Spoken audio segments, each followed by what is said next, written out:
विदित है कि इस बार बीएसपी के संस्थापक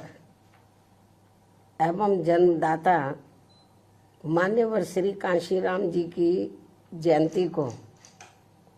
होली व अन्य त्योहारों के कुछ ही घंटे बीत जाने के बाद दिनांक 15 मार्च को खासकर यूपी व दिल्ली सहित पूरे देश में इनके अनुयायियों ने अपार संख्या में इकट्ठा होकर इसे विभिन्न स्तर पर मनाया है और अपने श्रद्धा सुमन अर्पित किए हैं, जिसके लिए पार्टी उनकी अति आभारी है। साथ ही होली सहित अन्य विभिन्न त्योहारों के बीच इस बार मान्यवर श्री कांशीराम जी की जयंती जिस अति उत्साह व जोश के साथ मनाकर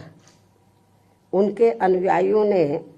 अपनी पार्टी को हर स्तर पर मजबूत बनाने का तथा उनकी एकमात्र उत्तराधिकारी व पार्टी की राष्ट्रीय अध्यक्ष का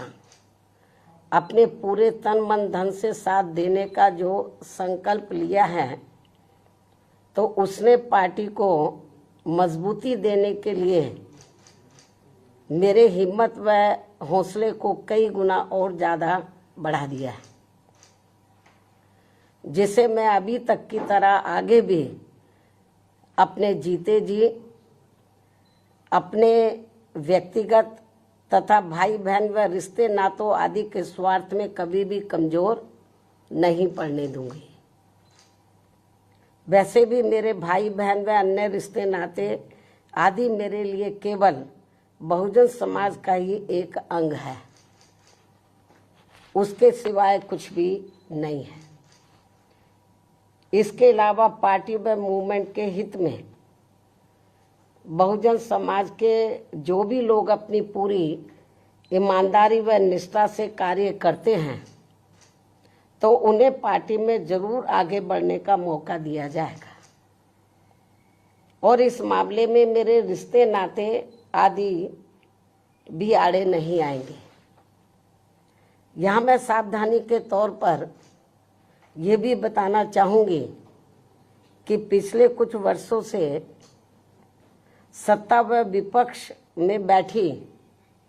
सभी जातिवादी सांप्रदायिक व पूंजीवादी पार्टियां बीएसपी के विरुद्ध अंदर अंदर आपस में मिलकर बहुजन समाज की एकमात्र हितैषी पार्टी बीएसपी को किस्म किस्म के हथकंडों के जरिए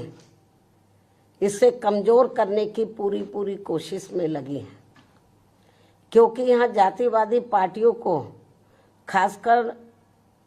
सन 2007 में यूपी में बीएसपी का अकेले ही पूर्ण बहुमत के आधार पर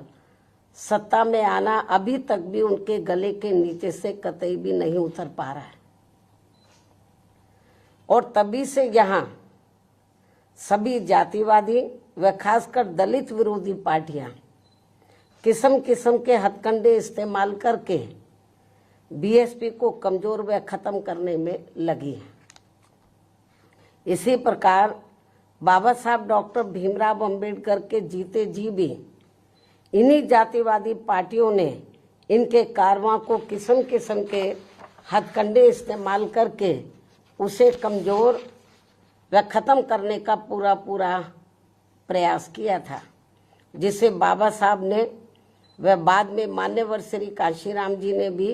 इनके मंसूबों को पूरा नहीं होने दिया है। और अब मैं भी अपने बहुजन समाज के बलबूते पर इनके इस मंसूबे को किसी भी कीमत पर पूरा नहीं होने दूंगी। ये मेरा पार्टी के लोगों को वायदा है, जिसके लिए मुझे अपने बहुजन समाज का हर स्तर पर साथ मिलना भी बहुत ज़रूरी है। और अच्छी बात यह है कि बहुजन समाज पूरे तन मन धन के साथ अब मेरे साथ खड़ा है, अभी भी खड़ा है। इतना ही नहीं बल्कि दलित व अन्य उपेक्षित वर्गों के लोगों को ये मालूम है कि ये लोग यूपी में बीएसपी की पूर्ण बहुमत की सरकार बनने से पहले यहाँ जातिवादी उच्च वर्गों के लोगों के सामने, यानी कि जो बहुजन समाज के लोग हैं, खास तौर से दलित वर्ग के लोग, यहाँ जातिवादी उच्च वर्गों के लोगों के सामने ना तो चारपाई पर बैठ सकते थे और ना ही उनके बराबर की कुर्सी पर भी बैठने की हिम्मत जुटा सकते थे। लेकिन सन 2007 में बीएसपी की अकेले पूर्ण बहुमत की सरकार बनने के बाद से ये सब अब काफी कुछ बदल गया है। अब ये लोग उनके बराबर में चारपाई व कुर्सी आदि पर भी पूरे सम्मान के साथ बैठ सकते हैं। ये जो बहुजन समाज के लोग हैं, यही है वास्तव में यहाँ सही सामाजिक परिवर्तन। यही है वास्तव में यहाँ सही सामाजिक परिवर्तन, जिसे मेरे नेतृत्व में बनी बीएसपी की सरकार ने लाया है। लोग सामाजिक परिवर्तन की बहुत बात करते हैं, लेकिन उसको धरातल पे कभी उतारते नहीं हैं। लेकिन मेरे नेतृत्व में सन 2007 में जब अकेले पूर्ण बहुमत की सरकार बनी तो इसे मैंने धरातल पे उतारा है, जिससे यहाँ यूपी में हमारे संतों, गुरुओं व महापुरुषों का काफी हद तक सपना साकार हुआ है, जिसकी वास्तव में पूरी देन मान्यवर श्री कांशीराम जी की है। और ये सब यहाँ समाज में परिवर्तन लाने के मामले में इतिहास के पन्नों में जरूर लिखा जाएगा। इसके साथ ही बीएसपी की सरकार ने ही यहाँ यूपी में इन वर्गों के लोगों को, यानी कि बहुजन समाज के लोगों को काफी हद तक अपने पैरों पर खड़ा किया है। अपने संतों, गुरुओं व महापुरुषों को भी विभिन्न स्तर पर पूरा आदर सम्मान दिया गया है, जिसे लोग कभी भी नहीं भुला पाएंगे। लेकिन ये सब यहाँ सभी जातिवादी पार्टियों के गले के नीचे से अभी तक भी नहीं उतर पा रहा है। इसलिए अब वे इन वर्गों में से स्वार्थी किस्म के लोगों को आगे करके उनके जरिए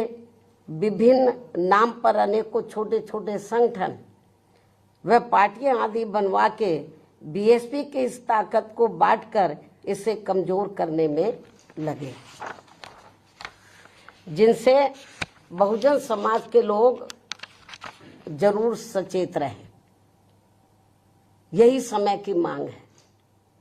और यही पार्टी व मूवमेंट के हित में इनका सही कदम भी होगा,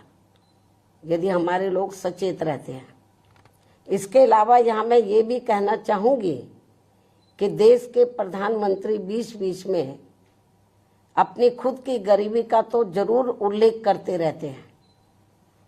लेकिन इन्होंने दलित व अन्य उपेक्षित वर्गों के लोगों की तरह यहाँ कभी भी कोई जातीय भेदभाव नहीं झेला है,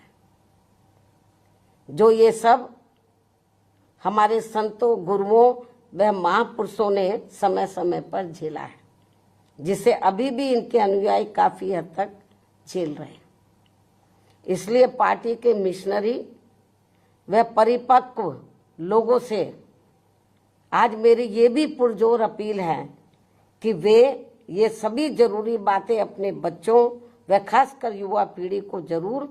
हमेशा बताते रहें, जिनको तैयार करने की भी वास्तव में सही जिम्मेवारी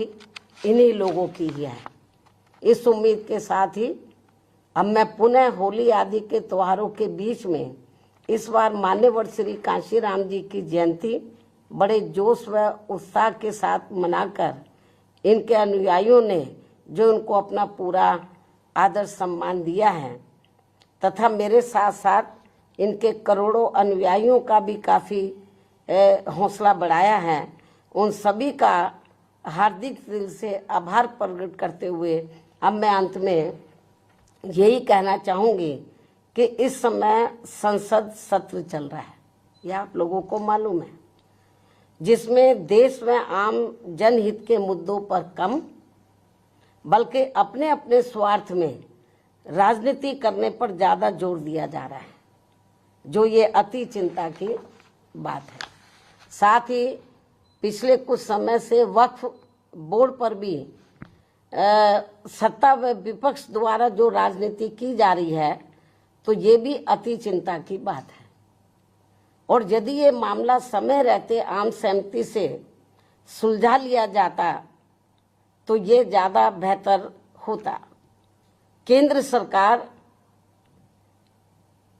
सरकार इस मामले में जरूर पुनर्विचार करे, सोच विचार करे। ये भी हमारी पार्टी के केंद्र सरकार से पुरजोर अपील है।